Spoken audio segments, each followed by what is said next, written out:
খাদিজা ছিল এক পরহেজগার মেয়ে। পর্দা করত, 5 ওয়াক্ত নামাজ পড়ত, কোরআন পড়ত নিয়মিত। তার স্বপ্ন ছিল এমন একজন স্বামী যে আল্লাহর ভয় রাখে, কিন্তু ভাগ্য তাকে মিলিয়ে দিল এক বিপদগামী মানুষের সঙ্গে। রাসেল। সে নামাজ পড়ত না, হালাল হারাম চিনত না, নেশা করত, মিথ্যা কথা বলতো। নিত্যদিনের ব্যাপার ছিল এগুলা।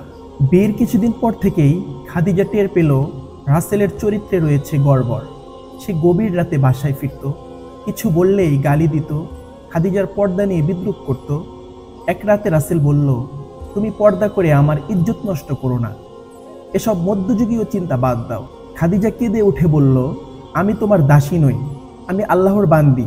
তুমি না মানলেও আমি আমার রবকে ভয় করি। খাদিজা রাত জেগে আল্লাহর কাছে মোনাজাত করত, হে আল্লাহ, তুমি তার অন্তর খুলে দাও, সে যেন তোমার পথে ফিরে আসে, তাকে তুমি হেদায়েত দাও। অনেকেই খাদিজাকে বলল, এই লোকের সঙ্গে সংসার করো না, তাকে ছেড়ে চলে যাও। কিন্তু খাদিজা বলতো, আমি তাকে ছেড়ে কখনোই চলে যাব না, আমার ধৈর্যের বিনিময়ে সে যেন হেদায়েতের আলো পেয়ে যায়। মহান রবের কাছে এটাই আমার চাওয়া। এক রাতে রাসেল মাতাল অবস্থায় অ্যাক্সিডেন্ট করে, কপাল ফেটে যায়, প্রচণ্ড রক্তক্ষরণ হয়, হাসপাতালে নিয়ে যাওয়া হয়। সে অবস্থায় তার জ্ঞান যখন ফিরেছিল, সে শুনতে পেল কেউ পড়ছে, রব্বিগ ফিরলি ওয়ালি ওয়ালিদাইয়া ওয়ালিল মুমিনিনা ইয়াওমা ইয়াকুমুল হিসাব। হে আমার প্রভু, আমাকে ক্ষমা করো, আমার পিতামাতাকে ক্ষমা করো এবং সকল মুমিনদেরকে ক্ষমা করো, যেদিন হিসাবের সময় হবে। চোখ খুলে দেখে পাশে বসে কাঁদছে খাদিজা আর কোরআন পড়ছে। চোখে পানি এসে যায় রাসেলের। বাড়ি ফিরে রাসেল একদিন প্রথমবারের মতো নিজ থেকেই বলে, খাদিজা, আমাকে কোরআনের বাংলা অনুবাদ এনে দাও। রাসেল শুরু করে নামাজ পড়া। ধীরে ধীরে গান সিনেমা বাদ দেয়, নেশা করা ছেড়ে দেয়, হারাম সম্পর্ক থেকে ফিরে আসে।